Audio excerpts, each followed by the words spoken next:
You've seen us around town, training, at calls, or maybe even at your own house. But what you haven't seen is who we really are. Welcome to Behind the Hydrant from the Mountain Lakes Volunteer Fire Department. The Mountain Lakes Volunteer Fire Department utilizes special purpose vehicles to carry out its duty of helping you, our neighbors, and protecting your property. The two main vehicles are Engine 1 and Engine 2. The third primary vehicle is Rescue 1. All of these vehicles serve somewhat similar functions from the perspective that they transport firefighters, transport equipment, and provide communications. In addition, Engines 1 and 2 provide water and water pumping.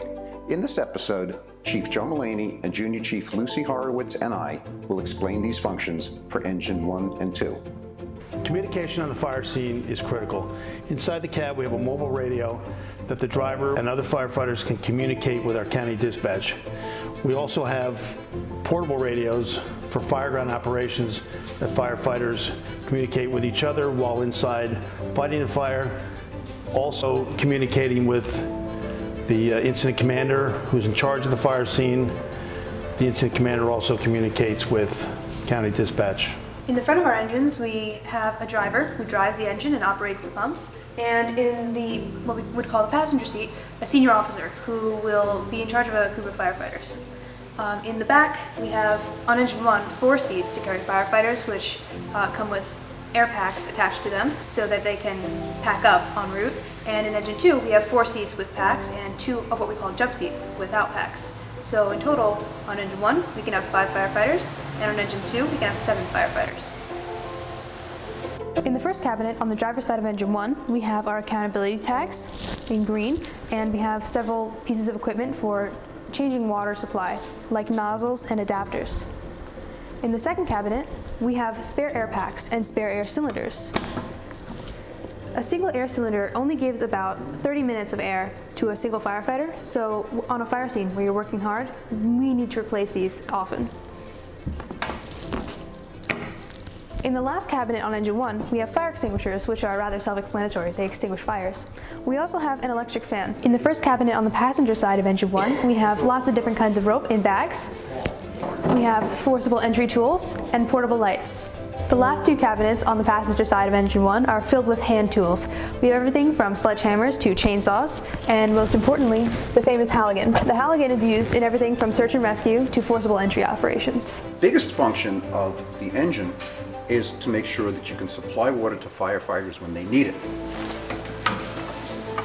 This connection, as an example, gets connected to the fire hydrant when we get on scene.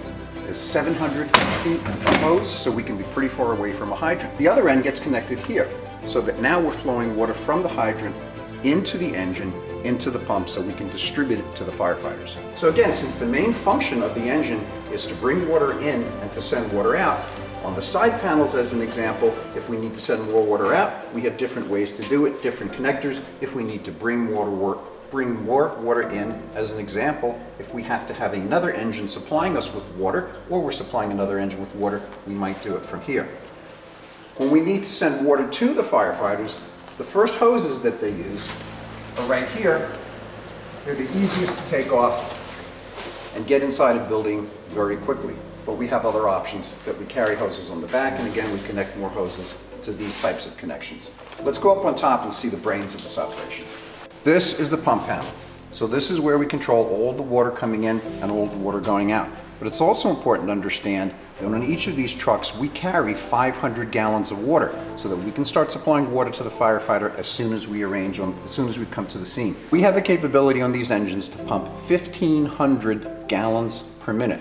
1,500 gallons per minute is an awful lot of showers when you think about it. It's a lot of water to pump. But all of that needs to be controlled here at the panel, so we know how much water is coming in, how much pressure we have, and where we want to send the water based upon what the firefighter needs. For information on how to join the Mountain Lakes Volunteer Fire Department, please visit our website. Thank you for watching Behind the Hydrant, and stay tuned for our next episode.